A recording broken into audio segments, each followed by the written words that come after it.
Okay, magandang umaga po ulit sa bawat isa. Good morning! Okay, sa ating pong pagpapatuloy, salamat sa Panginoon sapagkat mapapag-aralan po ulit natin ang salita ng Panginoon. Alam niyo po, kung meron dapat na araw, na pagsikapan po natin na alamin ang mensahe ng Panginoon, ito po yung araw na ito.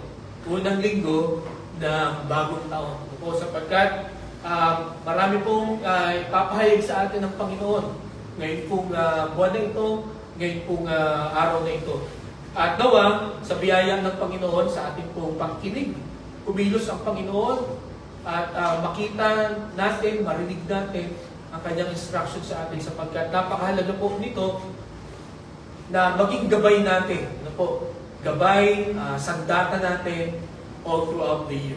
Kaya atin na pong buksan ang ating pong mga Bibles at basahin po natin ang Daniel chapter 1 verses 8 to 16. Daniel chapter 1 verses 8 to 16. Hinihiling ko pong bawat sa na tayo magsitindig at basahin po natin ito ng sagot-sagutan.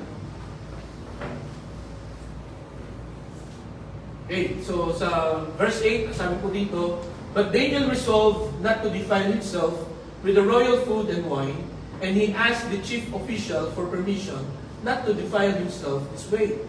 Now God had caused the official to show favor and compassion to Daniel. But the official told Daniel, "I am afraid of my lord the king, who has assigned your food and drink. Why should he see you looking worse than the other young men your age? The king would then have my head because of you." Daniel then said to the guard and the chief official that appointed over Daniel, Hananiah, Mishael, and Azariah, "Please test your servants for 10 days. Give us nothing but vegetables to eat and water to drink. Then compare our appearance with that of the young men, eat the royal food, and treat your servants in accordance with what you see." So he agreed to this and tested them for 10 days. At the end of the 10 days, they looked better and better nourished than any of the young men who ate the royal food. Together. So the guard took away their choice food and the wine they were to drink, and gave them vegetables instead. Pagpalain po ng Panginoon ang pagkabasa ng salita, tayo po'y manalangin. Panginoon, salamat po ulit sa nagdaang taon na kung saan ay kami inyong matyaga na tinuruan, Panginoon, kung ano mga dapat namin gawin.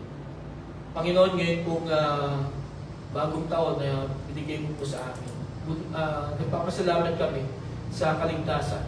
Salamat din po sa kalakasan na meron kami sa oras nito. Salamat din sa pagkakataon na amin po muling mapag-aralan ang iyong salita. Sa mga talatang ito namin pong binasa, Panginoon, mangusap ka sa amin. Tulungan mo kami na makinig at sumunod, Panginoon, sa iyo. Upang ang mga salita mo ay maging pagpapala, maging gabay at maging sandata namin ngayon po 2026. Salamat po, Panginoon, samahan mo po kami. Ito aming dalangin sa pangalan ni Jesus. Amen. Makakapula po kayo lahat. So, ayon po sa SWS, sa Social Weather Station, nagkaroon po sila ng survey noong November. Nagtanong sila sa 1,200 people kung ano ba ang inaasahan nila sa 2026. Ano yung kanilang nakikita? Ano ang kanilang pakiramdam sa pagdating ng 2026? 89% daw, they are hopeful that their lives will be better ngayong 2026. So 89%. So kumbaga sa 10, mga siyam or 8 ay umaasa na magiging maayos ang kanilang 2026.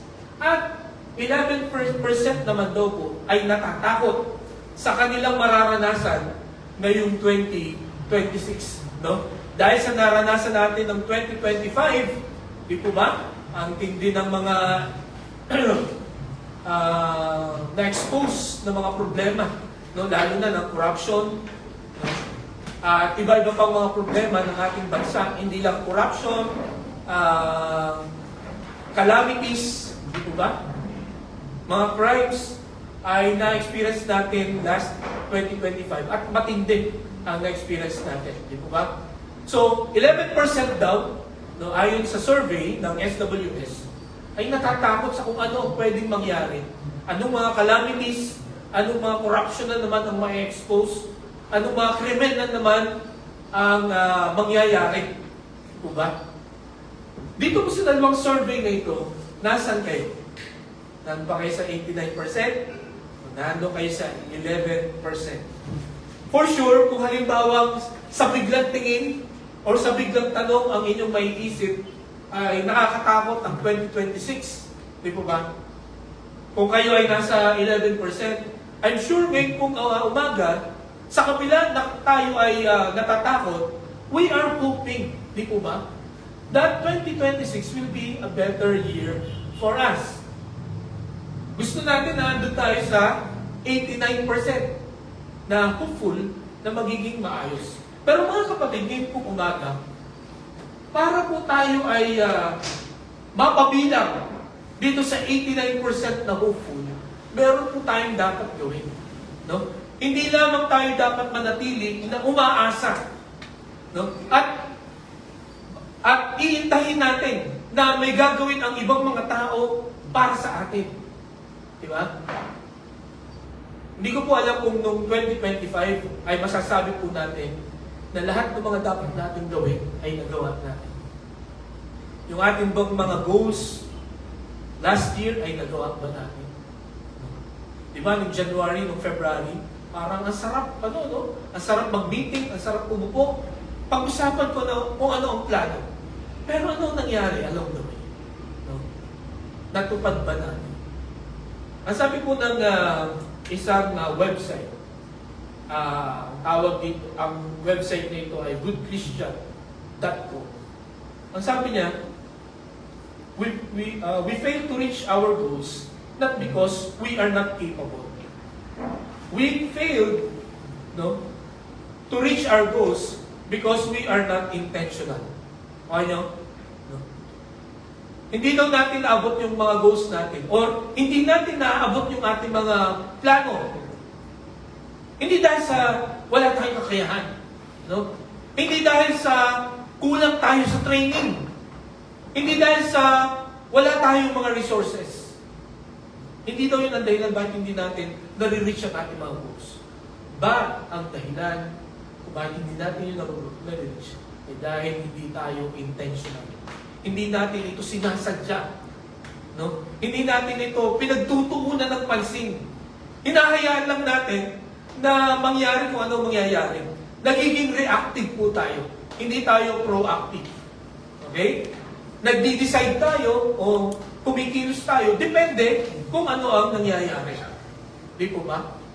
Pero mga kapatid, kung tayo ay hopeful ngayong 2026, no, that this year will be a better year for us, hindi po tayo pwedeng maging reactive. Hindi lamang tayo dapat maging hopeful lang. We need to be intentional. Ganun din po ang church natin. No? Ngayon pong buwan na to, magkakaroon ulit tayo ng planning. At sa planning, magkakaroon tayo ng evaluation. No?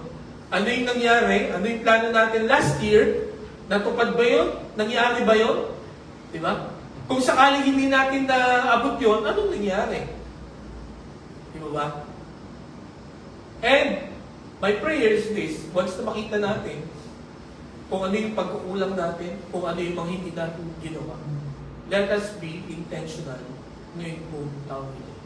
Sana magpursige po tayo, no? Sadyain natin, no? Pagtuunan po natin ang pansin yung dapat nating gawin.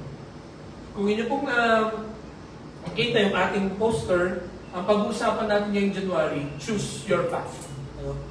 Piliin mo yung dadaanan mo. Napakagandang pag-aralan yan, pag-isipan yan, ngayong nagsisimula ang taon. Di po ba? Hindi ka pwedeng pumili kung saan ka pupunta sa June. No? Sapagkat that's too late. Ang dami nang nangyari. Kailangan, habang nagsisimula pa lang ang taon, no? Ngayon ay January 4. No? So, 4 days old pa lang ang 2026. Napakahalaga na piliin mo na. Saan ka ba dadaan? Ano bang susundin mong daan ngayon pong 2026. At tayo pong mga mananampalataya, no, for sure, alam na natin kung anong path. Yung path ng Panginoon. Yung daan ng Panginoon. Noong 2025 ba, tayo po ba, nasunod ba talaga natin yung path ng Panginoon? O nakalimutan natin? Di ba? Ngayon po umaga, ang panalangin ko, matalim sa puso't isipan natin that we need to choose the path of God, no? Sa simula ng taon na ito. Una, para makatapos tayo, no? Pangalawa, para maabot natin yung ating pong mga plano, no? Mangyari, lalo tigit yung kalooban ng Diyos sa bawat sa atin. Let us choose the path of God. But, hindi lamang basta pumili ka, but you need to be intentional in obeying it. Kaya ngayong umaga, ang nais ko po na kumbaga maging intentional tayo na ayusin ay yung ating pong pamumuhay bilang mga Kristiyano. Kung meron tayong dapat ayusin, no? I know, pagka New Year, hindi ko po alam kayo kung kayo ay naglilinis ng bahay, no? Iniiba niya yung arrangement ng inyong sala, di ba? Yung mga luma ninyong damit ay inyong ibinibenta or ipinapamigay at namimili kayo ng bago. Pero mga kapatid, nawa, sa umagang ito, kung meron tayong dapat baguhin, ayusin, ay yung ating pong pamumuhay bilang isang Kristiyano.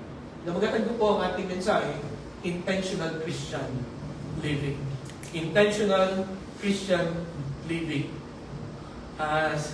Inanap ko yung Tagalog niyan, intentional, yung pagsadya na pamumuhay bilang Kristiyano. Yung sasadyain mo talaga.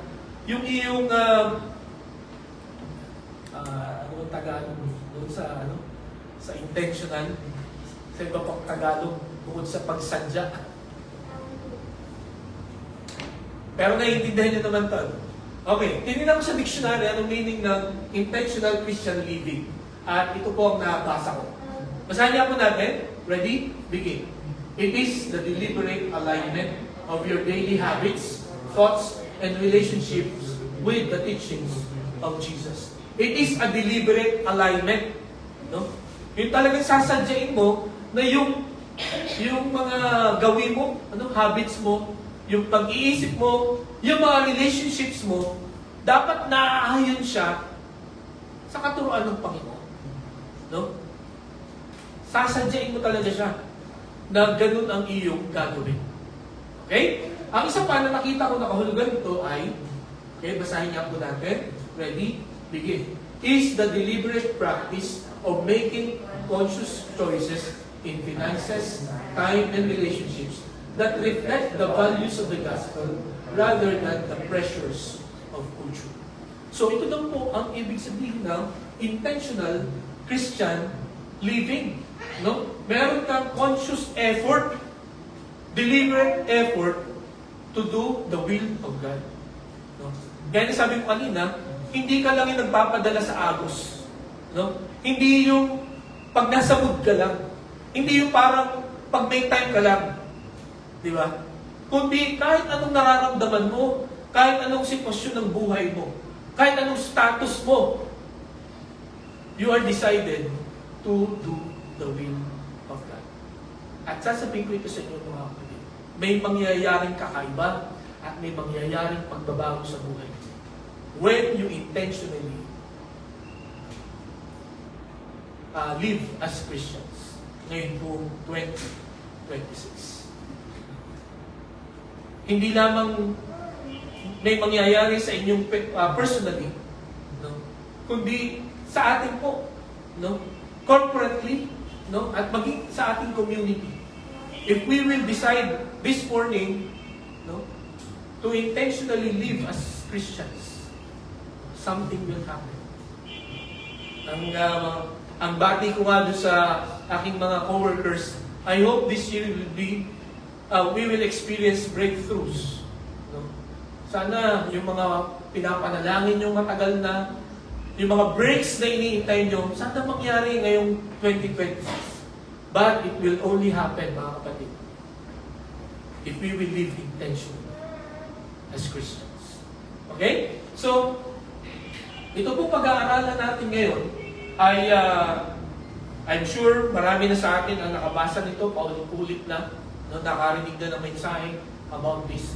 But, kung atin pong babasahin ito ulit ngayon, dito doon natin makikita, no, ang grupo ng mga kabataan. No?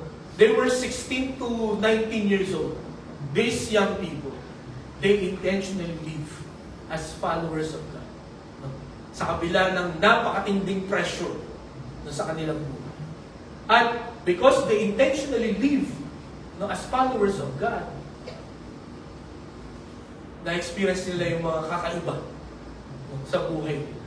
And I'm sure, no, kung matatanong natin itong mga kabataan na ito, they will never regret. No? They will never tell you that they regretted, no, to live intentionally as followers of God. At yan din po nawa ang ating pong maranasan ngayong 2026. Na wala tayong mga regrets, no, na may experience ngayong taong ito. Dahil sinadya natin na mamuhay ng isang Kristiyanong buhay. Okay, kung babalikan po natin itong Daniel, ay noon pong 605 hanggang 536 BC po, ay ang Judea, no, or ang Judah, ang Southern Kingdom ay nasakop ng Babylon. Bakit sila nasakop? Sapagkat matitigas ang mga ulo nila. No? Pangalawa, sumasamba sila sa mga Diyos-Diyosan. Sinusuway nila ang Panginoon. Okay? Hindi sila nagtitiwala sa Panginoon. At ang warning ng Panginoon, the moment na ipagpalit niyo ako sa iba. Meron akong isang malupit na bansa na ipapadala sa inyo para sakupin kayo at pahirapan kayo. So, bago ipinadala ng Panginoon itong malupit na bansa na ito, which is Babylon, Iraq siya ngayon, ano? Itong Babylon, nagbigay ng napakahabang warning at chances ang Panginoon, no, na magsisi itong mga taga-Judah. Pero hindi sila nagsisi. Yung mga hari nila ay gumawa ng masama at pinangunahan sa paggawa ng kasamaan itong mga Hudyo na ito. Kaya, ganito nangyari na sinakop ng Babylon ang Judah. At ang mga style ng pagsakop noon, nung nasakop ng Babylon ang Judah, pinili, no, ng mga Babylonians yung mga magagaling, matatalino, at member ng royal family para dalhin doon sa Babylon. Okay? Bihagin doon. Para pag-aralin, ano, i-brainwash, at para itong mga kabataang ito ay maging lingkod din, no, magtrabaho under Babylonian government. At yan po ang setting na makikita natin dito po sa Daniel chapter 1. Nasa Babylon sila dito, sila ay nasakop, no? At itong mga kasamahan ni Daniel, no, na Shadrach, Meshach at Abednego, no? Ito ay sila ay ilan sa mga kabataan na binihag from Judah to Babylon upang i-brainwash, no? Para maglingkod sila under the Babylonian government. So dito po sa ating pag-aaralan ngayon, meron tayong tatlong katotohanan na makikita tungkol sa intentional Christian living. No? Base sa buhay ng magkakaibigan na ito, makikita natin paano ba ang intentional Christian living. And by God's grace, mga kapatid, ngayong 2026, ganito rin po ang maging direksyon ng ating pong buhay. No? That we will intentionally live as Christians. No? Ipapakita natin sa mundo na tayo ay tagasunod ng Panginoong Jesucristo. Ang una, ay makikita natin the demand for intentional Christian living. Ang pangangailangan ng pamumuhay, no, na sadya bilang mga mananampalataya. The demand, ang pangangailangan, no? Parang katulad natin ngayon, no? Alam niyo ba na may pangangailangan na kailangan ipakita natin na tayo po ay mga mananampalataya. Kailangan natin na ipakita na tayo ay ilaw at asin ng sanlibutan. Ang dahilan kung bakit nagkakagulo, no, sa isang community or sa isang bayan, sa isang syudad, ay hindi lang dahil sa maraming masasama. Hindi lang yun ang dahilan. Alam niyo po ang isa pang matinding dahilan? Dahil ang mga mananampalataya ay hindi nagniningas. No? Hindi sila nagiging asin. No? They are not doing their part. Okay? Nagbubulag-bulagan marami sa atin. Nagbibigay-bigihan. At ang isa pang malala, nakikisama pa tayo. Di po ba?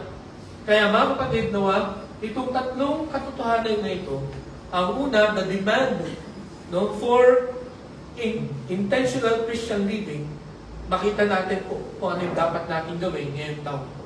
Ang una na makikita po natin, bakit kailangan ng intentional Christian living during this time? Una, makikita natin sa Daniel chapter 1 verses 1 and 2, in the third year of the reign of Jehoiakim, king of Judah, Nebuchadnezzar, king of Babylon, came to Jerusalem and besieged it. Okay? So, pumunta itong si Nebuchadnezzar, no, sa Jerusalem at sinugod niya, no, ang Jerusalem ng ganun-ganun na lang. Walang nagawa itong hari ng Judah na si Jehoiakim. In fact, sa 2 Kings, kung inyong babasahin doon, ginawang alipin ni Nebuchadnezzar si Jehoiakim for 3 years. Kaya lang, after 3 years, nag-rebel dito si Jehoiakim. Pero yun ang naging cause ng kanyang kamatayan. At may sumunod ulit na hari, yung anak niya na si Jehoiachin, at yun din, wala din siyang ginawa kundi puro kasamaan, kaya siya namatay din. At yung pangatlong hari, the last king of Judah, na si Zedekiah, ganun din ang ginawa niya. Hindi siya nagsisi. No? Kundi ang ginawa pa rin niya ay kasamaan. Kaya tuluyang napahamak ang Judah, no?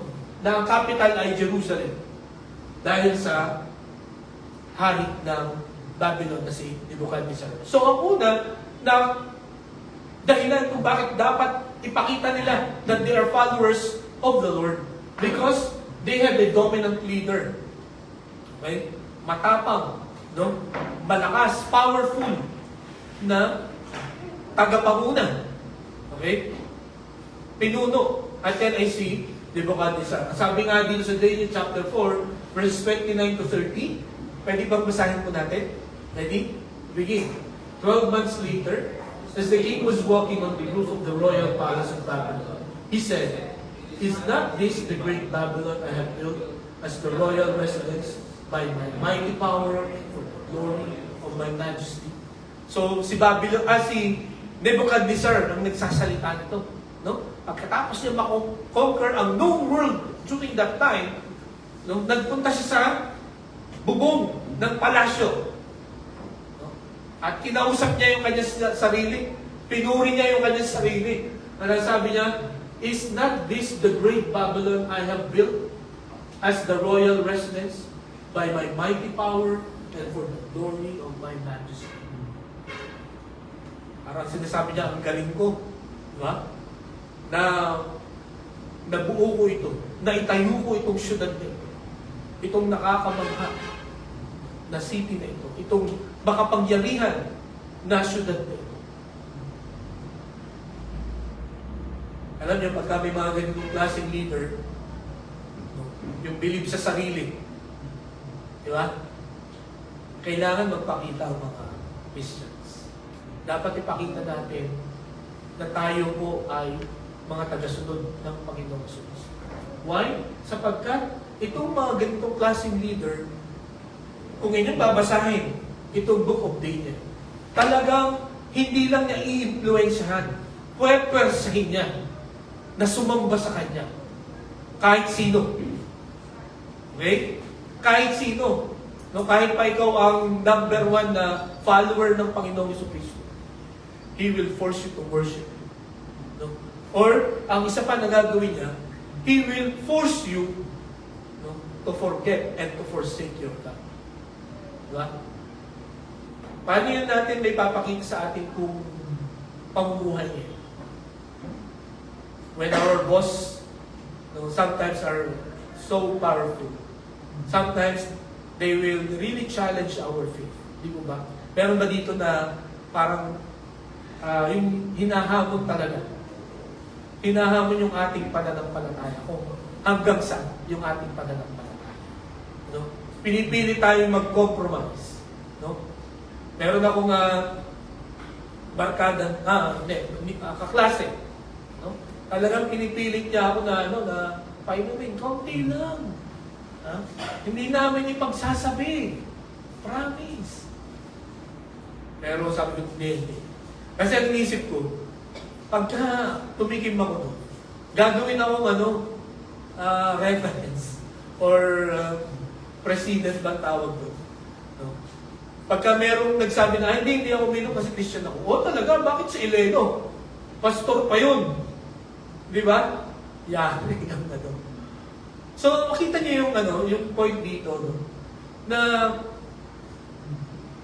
when your leader is like this, a dominant leader, make sure that you stand firm sa iyong pananampalataya. Ipakita mo na Christian. Di ba? Katulad ng ginawa nitong magkakaibigan. Again, they were 16 to 19 years old, yung edad nila. Di ba? Mga kabataan ito, mga mapusok itong mga ito. Mga lalaki itong mga ito. Di ba? Kumbaga, they were adventurous. Pero pagdating sa pananampalataya, they were strong. They were firm. Okay? Next, makikita po natin,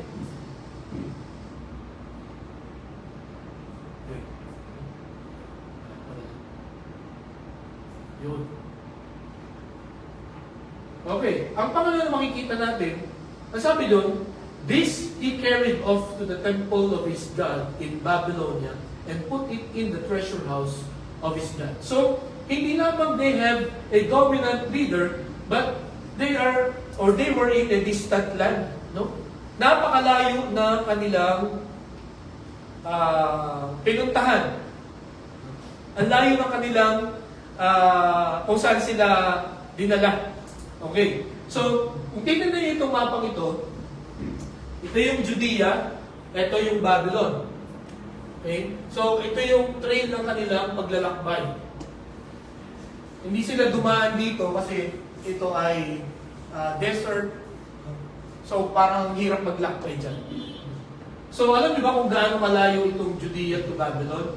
1,400 kilometers ang layo. Kung sa panahon natin ngayon, mga 2 hours lang ang travel niyan sa eroplano. Okay? Pero, nung panahon na yun, walang eroplano, at ang Babylon, hindi yan mag-aaksaya ng pera para ipagawa ng mga chariots, itong mga bihag dito, kaya pinaglakad sila. At itong 1,400 kilometers na ito ay 4 months walk. Okay? At yung paglalakad na yun, pamula Judea hanggang Babylon, yung dadaanan nila, punong-puno ng mga panganib. Kasi dadaan sila sa gubat, so merong mga mababangis na hayop, no? May mga magnanakaw along the way. Kaya napakahirap nitong biyahe ito at napakalayo. Okay?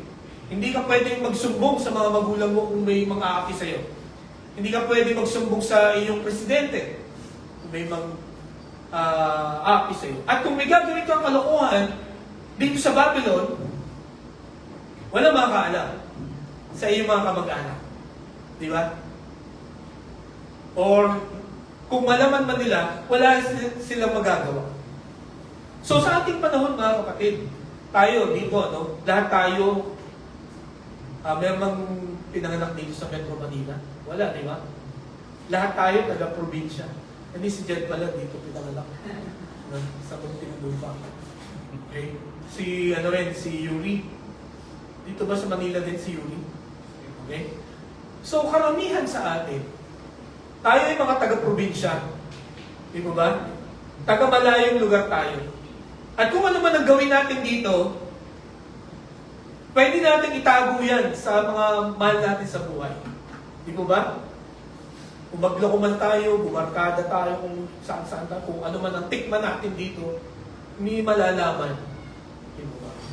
Pero mga kapatid, when you are in a distant land, you need to be intentional in your Christian living. Kasi, bagamat hindi tayo makikita, malalaman ng mga nasa malayong lugar kung saan man tayo nanggaling, kita tayo ng Panginoon.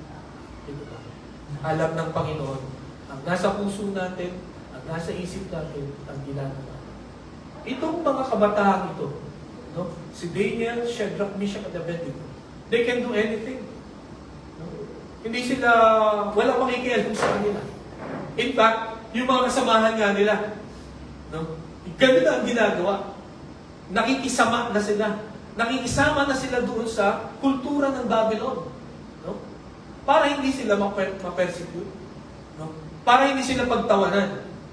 But these four, ano, itong apat na ito,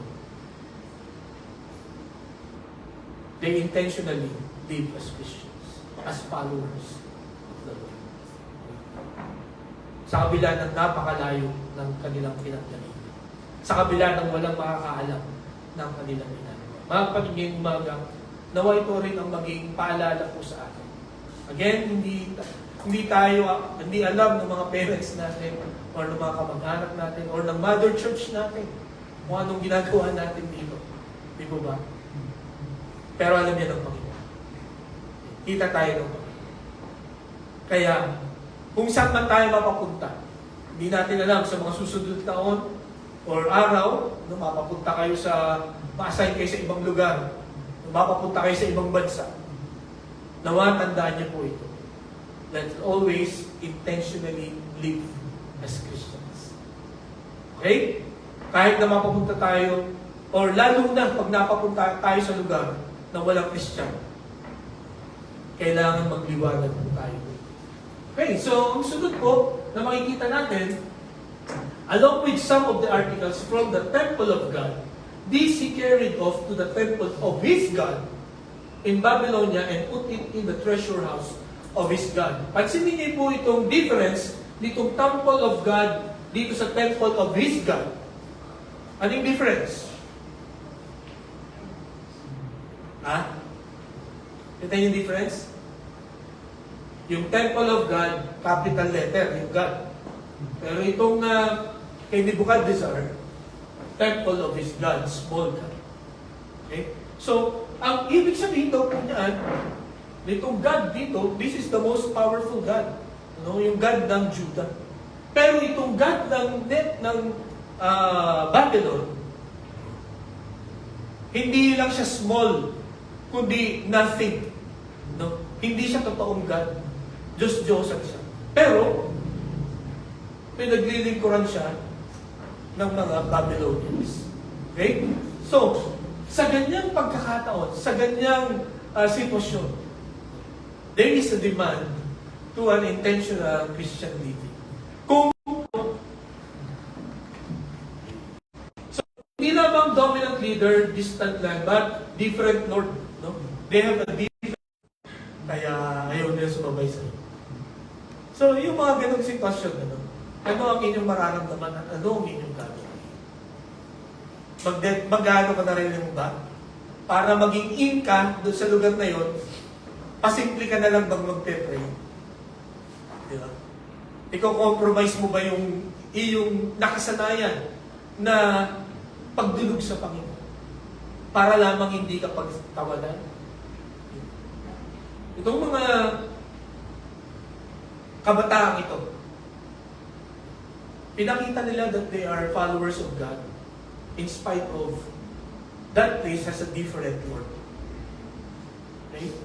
Meron silang ibang sinasamba. Sana tayo mga kapatid, no? Kung saan man tayo dadalhin ng Panginoon, kung saan man tayo mapapapunta, sana manatili tayo na tapat na sumasamba sa ating Panginoon. Huwag po tayo mag-compromise. Huwag nating ibababa yung standard natin para maging katanggap-tanggap lang tayo. Kundi ang mas maganda, ipakita natin sa kanila that we are faithful in following our Lord. Okay? And then, ang sabi pa dito, he was to teach them the language and literature of the Babylonians. The king assigned them a daily amount of food and wine from the king's table. They were to be trained for 3 years, and after that, they were to enter the king's service. Yung word po na to be trained for 3 years, ang literal na kahulugan po niya ay brainwash. They will be brainwashed for 3 years. Kumbaga, kakalimutan nila yung kanilang kultura, yung kanilang paniniwala for 3 years. At i-a-adapt nila kung ano ang kultura, paniniwala, gawain ng mga Babylonians. And then, pagka nangyari yun, sila ay maglilingkod sa hari. Imagine that, no? Ganun ang gagawin. Pero, makita po natin na kailangan ng intentional Christian living. No? Hindi lamang because there is a dominant leader, distant man, different Lord, but a defective lifestyle. No? Babaguhin ng Babylon ang lifestyle ng mga Kudsu. Babaguhin nila yung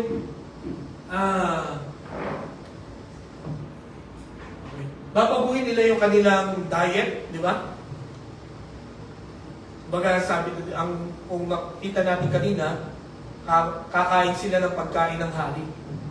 Eh yung pagkain ng hari, bago ibigay sa hari, iaalay muna yun sa rebulto. At yun ang hindi ginagawa ng mga Israelites, ng mga Hudyo, na kumain ng pagkain na inialay sa rebulto. So babaguhin yung kanilang diet, babaguhin din yung kanilang doctrines, yung kanilang paniniwala for 3 years. Kaya mga kapatid, kailangang manindigan. We need to intentionally live as Christians pagka napapunta tayo sa ganitong lugar. At ganito ang ginawa nitong mga kabataan. Talagang sila ay nanindigan. This is a defective lifestyle. Alam niyo kung bakit? Sapagkat ang sabi dito, at the end of 10 days, they look healthier and better nourished than any of the young men who ate the royal food. Okay? So, yung royal food, yung kumain ng royal food, yung mga kabataan na kumain noon, mga masasarap siguro mo, sa panahon natin, lechon, baka, alam niyo, mga sakitin sila, mga mahihina ang kanilang katawan. Okay? So, yung lifestyle na itinuturo sa mga young people na ito, kaya hindi nila ginawa, because those lifestyle is defective. Ano pa? Ang sabi dito sa 19, the king talked with them, and he found none equal to Daniel, Hananiah, Mishael, and Azariah. And then he found them 10 times better than all the magicians and enchanters in his whole kingdom. Okay, so ibig sabihin, hindi ka tatalino pagka kumain ka ng royal food. Hindi ka gagaling. Di ba? Katulad na nangyari dito. Okay? Kaya, that lifestyle is defective. Okay. Ano ang effective na lifestyle? Yung makikita natin sa Bible. No? Kung gusto mong maging effective yung lifestyle mo, sundin mo ang pinapagawa sa iyo ng Panginoon. Di ba ba? So, nawa makita po natin ang kahalagahan ng mga bagay na ito. So, yun ang una na makikita natin na katotohanan tungkol po sa intentional Christian living. No? The demand for intentional Christian living. Ang pangangailangan. No? Kung noon, panahon ni Daniel, kailangang manindigan ng mga mananampalataya. I firmly believe ngayon po 2026, no? Dito po sa kung saan naroon tayo, dapat ipaalam natin, ipakita natin, sadyain natin na ipakita at ipamuhay ang Kristiyanong pamumuhay.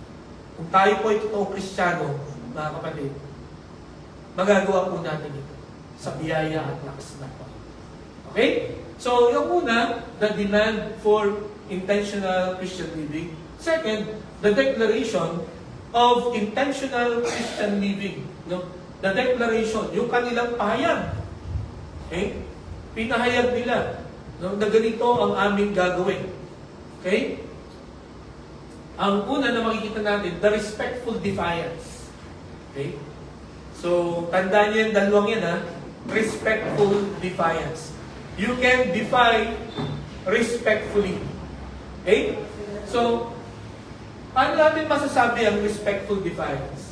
Sabi din sa verse 8, but Daniel resolved not to defile himself with the royal food and wine, and he asked the chief official for permission not to defile himself this way. Why is it respectful defiance? Kasi ang sabi dito, he asked the chief official for permission.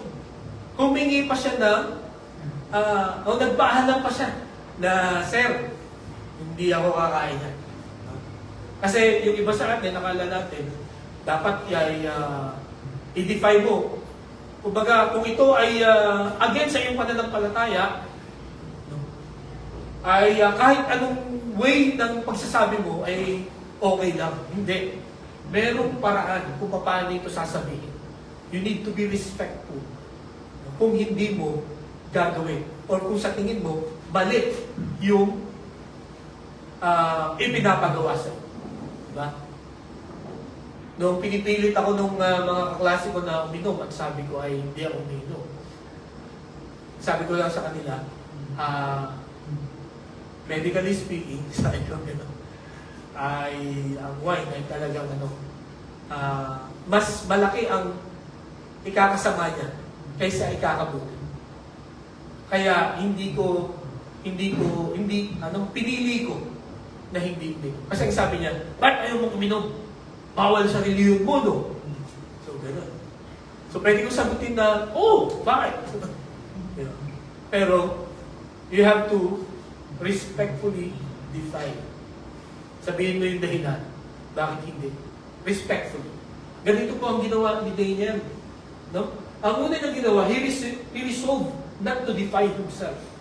No? He personally said it to himself. Hindi ko sisirain ang aking sarili, ang aking katawan. No? Kaya, kumbaga, nung pinaghandaan niya ito, nung inalok na siya, alam niya na ang kanyang gagawin. Nakuha niyo po, ang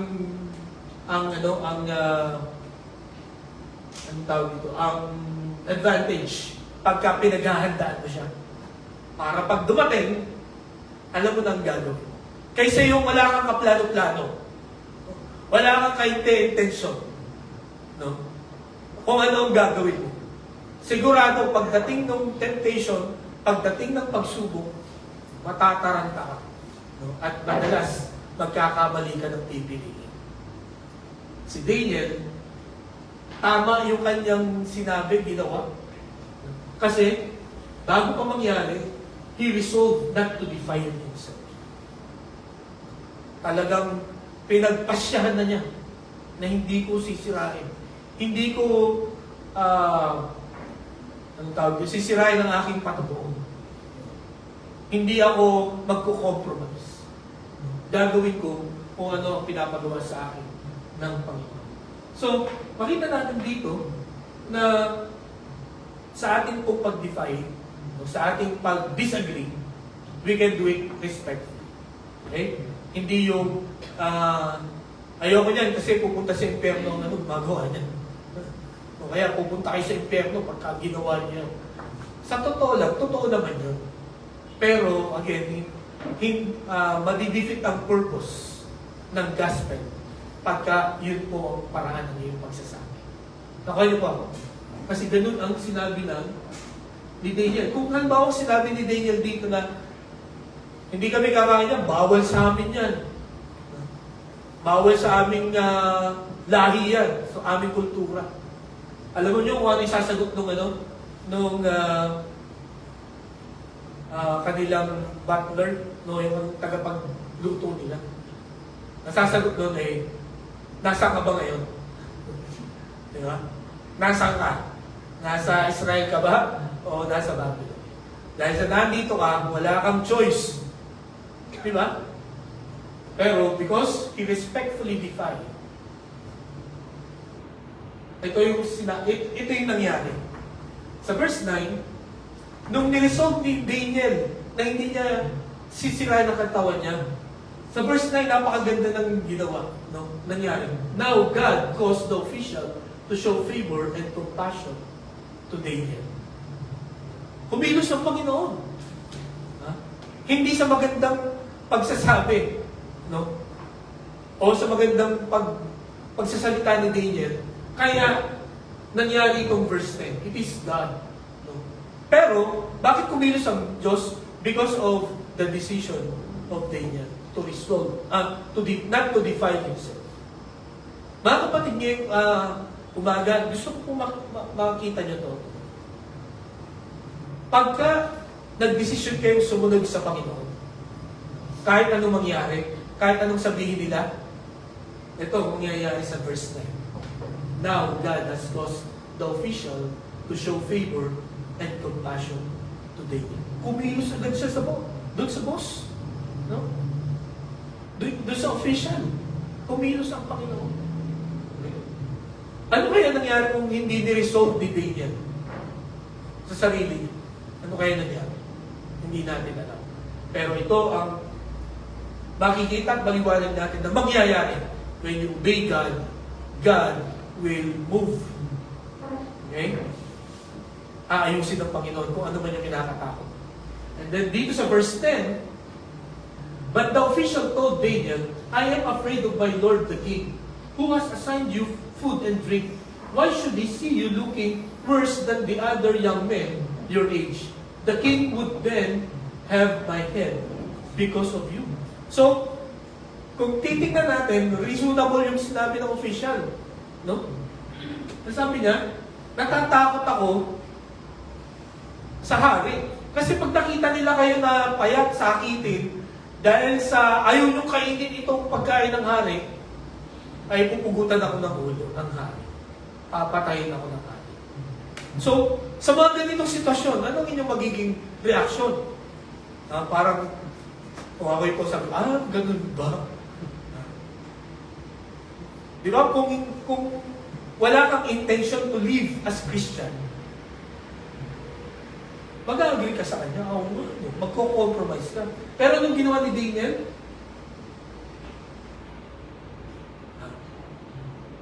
ito, ang ginawa ni Daniel, sa verse 12, verse 11 and 12, Daniel then said to the guard, whom the chief official had appointed over Daniel, Hananiah, Mishael, and Azariah, please test your servants for 10 days. Give us nothing but vegetable to eat and water to drink. Then compare our appearance with that of the young men who eat the royal food and treat your servants in accordance with what you see.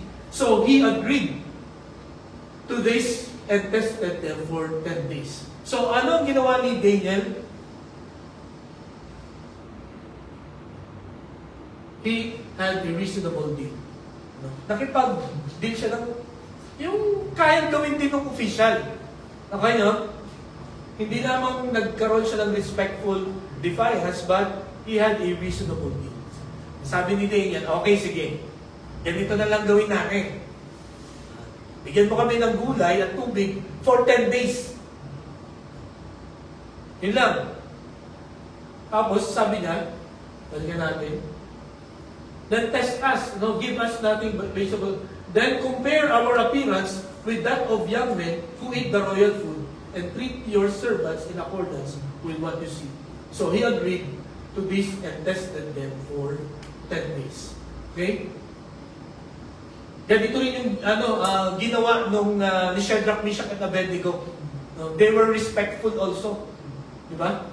Nung pinapasamba sila sa 90 feet na ribunto ni Nebuchadnezzar, ano sabi nila? But even if he does not, we want you to know, your majesty, that we will not serve your gods or worship the image of gold you have set up. So talagang yung respect na pwede mong ibigay sa hari, yun pa rin ang kanilang sinabi. Pero, hindi ibig sabihin na mag-agree sila or dun sa gusto ng hari. So, makita po natin na nagkaroon sila ng reasonable deal. O ito na lang ang gagawin ko para hindi ko gawin yan at para hindi ka mapasama. Okay? So mga kapatid, ang gusto ko pong makita natin dito, sa mga panahon na conflict ang ating appointment sa ating Panginoon, what do we do? Si Daniel, nung sinabi niya, nung nagkaroon siya ng respectful defiance na hindi ko kakainin yan. Ang sabi nung tagaluto, paano yan? No? Kawawa naman ako pagka naging pangit ang itsura niya dahil hindi ko kayo pinakain. So, kumbaga, kung hindi intentional lang yung pagiging Kristiyano, papayag ka na doon. Siya, sige na nga, pakainin na lang kami pero konti-konti lang. Siguro ganyan lang yung sasabihin. Pero si Daniel, he was so insistent. Talagang in-insist niya. O sige, ganito na lang gawin natin. Nagkaroon siya ng reasonable deal. Ano pong ibig ko sabihin? Meron po akong isang friend. Ayaw siyang payagan ng nanay niya na magsimba. Sabi nung friend ko na yun, tinanong niya yung nanay niya, bakit ayaw po ako magsimba? Ang dami po pang trabaho, ang daming trabaho dito sa bahay. Ang daming hugasin, ang daming labahin, no? Ang daming linisin. Tapos pupunta ka sa church maghapon. Anong gagawin mo doon? Alam niyo ang ginawa nung friend ko. Gumising siya ng maaga. 4 o'clock in the morning. Naglaba siya, linis siya ng bahay. Nag-lunch siya, nag-ugas ng mga hugas. Magising nanay niya, sabi niya, Nay, okay na lahat. Pwede na ba ako sumimba? So ano pang sasabihin ng ng nanay? Sige. So, kwento niya yun sa amin. Nakatuwa yung nanay ko nung narinig niya. No? Na kaya po ako pinapayagan parati. No? Kahit na yung aking mga magulang ay hindi ba ng pananay. Sapagkat ginagawa ko muna yung trabaho ko. Kaya wala silang choice. Kundi payagan ako. Samantalang yung iba, nung panahon namin ang mga young people pa kami sa Kalapay. Ang ginagawa ng iba, para makatakas sa gawain sa bahay, ay pupunta sa church. May practice po kami. May fellowship po kami. Pero para makatakas lang. Kaya, yung ibang parents, nagagalit. No? Ano ba yung ginagawa ninyo? 2 araw na kayo, walang tulugan. Samantalang yung gawain dito sa bahay, napapabayaan. Ako yun po yung aking point. Reasonable deal. Kung hindi kayo payagan sa inyong trabaho, or sa inyong school, or sa kung ano man, make a reasonable deal. O gagawin ko na po ito in advance. Or ito po ang gagawin ko. Nakuha niyo po yung aking point. And that's how you live intentionally as Christians. Ganda ng ginawa ng 4 na yun. No? Again, as I've said, pwedeng baliwalayin nila yung kanilang, kumbaga pwede nilang baliwalayin yung kanilang pagiging Christian. Wala namang nakakaalam wala namang magdidisiplina sa kanila. Wala namang magre-review. Di po ba? Walang nakakaalam. And in fact, yung ibang mga kababayan niya, ganun na rin ang ginagawa. Kaya walang hassle kung gagawin nila yung pinapagawa sa kanila. But, this for teenagers, they chose this path to be intentional in their Christian way. Nagkaroon sila ng respectful defiance, at nung hindi pumayag, nagkaroon sila ng reasonable deal. For sure, mga kapatid, the Lord will give us a reasonable deal. Kaya nasabi ko po sa inyo, alam niyo ba kung bakit ang ROTC ay naging Sunday? Dahil ang mga Adventist, Seventh-day Adventist, mga Sabadista, ay tumanggi na sa Sabado ang ROTC sapagkat may Sabba sila. Kaya nilipat. Pero hindi umangal ang mga Christians, no? Di ba? So, what if meron kayong nagsabi naman ng gano'n? Na pwede mo namang gawin yan during the week. Di ba? Yung ROTC. So kung meron lang malakas-lakas ang loob, matapang-tapang, no? Na pwede bang dito ko na lang gawin? At ang mga Muslims, alam niyo po ba? 5 times a day yan nagpipray. 4 o'clock in the morning, nagpipray na yung mga yan. Imagine, may mga malls, may mga schools, may mga hospitals, no, lalo na sa mga sa mga bandang Taguig. Alam niyo bang may mga places doon na place para mag-pray ang mga Muslims? Why? Because they intentionally live as Muslims. Pinagbigyan sila ng gobyerno. Kaya mga kapatid, ngayon pong umaga, as we start 2026, let us intentionally live as Christians.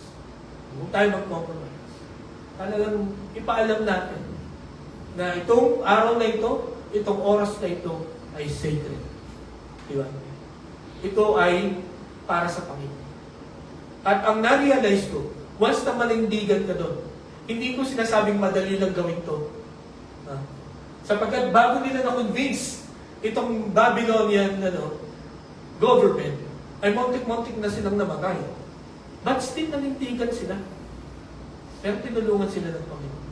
Hindi sila pinabayaan ng Panginoon. Okay? Next. Hindi lamang yung declaration, but the distinction. No? So ano ang nangyari? No? After they declared their faith, ano nangyari? They became healthier. No? Sabi diyan, they look healthier and better nourished than any of the young men who ate the royal food. So tingnan niyo itong verse 16, ano nangyari?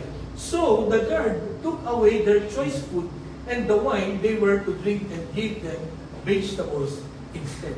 So sino na-influensya ng mga to? Yung guard.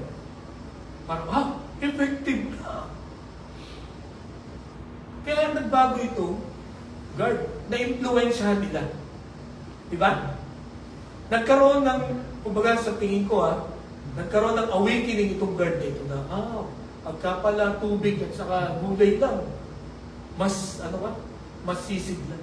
Or for sure, sa akin hindi pwedeng tubig at gulay lang. Pero for sure, may blessing ang Panginoon. Kasi hindi nila ginawa yung hindi dapat nilang gawin. Kaya po ako? So, pinatunayan ng Panginoon, una, dito sa mga kabataan ito, that your choice is right. Hindi kayo nagkamali sa paninindigan. No? Hindi kayo magsisisi na sinunod nyo. Kaya after 10 days, ginawa niyang mas malalakas. No? Mas masisigla ang mga kabataan. At yun nga, na-influensyahan pa nila yung guard. At marahil, itong guard nito, kwento sa ibang mga tao na. Tingnan mo yung yung 4 na yun, pinakain ko ng gulay at tubig. Lumakas. At marahil, itong guard din na ito, ganun na rin ang kinain. Diba? Kung mas magiging malusog ka dun at malakas, yun na rin nakakainin ko. Nakuha niyo pa ako. So mga kapatid, kung manindigan tayo sa ating pananampalataya, we will live intentionally as Christians. We will influence than tayo ma-influensya. Okay? Then, wiser. Mas naging marunong sila. Ang sabi niya, he found none equal to Daniel, Hananiah, Mishael, and Azariah. So they entered the king's service. Mas naging matalino sila. And then sabi dito, he found them 10 times better. Imagine alala niyo ba yung request ni Daniel? Give us 10 days na yung ganung diet. So yung 10 days na yun, nag-resulta sa 10 times better. What if kung nag-20 days sila? O kaya nag-30 days sila? Ko lang naman, naisip ko. Siguro 30 times better din sila. Diba? Wiser than the rest. Yan ang sabi ko po sa inyo mga kapatid. Once you obey the Lord, hindi kayo malulugi, hindi kayo magsisisi. Bakit? ang Diyos ang sinunod natin.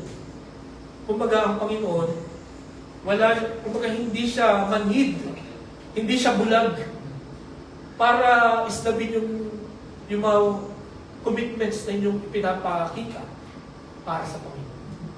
Kasi yun yung inuutos niya eh. Tapos, babaliwalain na yun. Di ba? Hindi niya babaliwalain ang obedience po natin mga kapatid. So, they became wiser, at ito pa yung panghuli, higher. Ano yung ibig sabihin ng higher? Babalikan natin itong Daniel chapter 1 verse 21. And Daniel remained there until the first year of King Cyrus. Alam niyo ba kung gaano kahaba yung remain dyan? 70 years. No? Kasi 70 years na sinakop ng Babylon ang Israel, ang Judah. After 70 years, sinakop naman siya ng Persia. Medo-Persia, yun naman yung Iran ngayon. At imagine, hanggang dumating itong si King Cyrus, naandun pa rin sa posisyon si Daniel. Hindi siya natanggal. Sa kabila ng kanyang pagpapakita ng kanyang pananampalataya. At hindi lang siya, he remained steady. Hindi lang yun.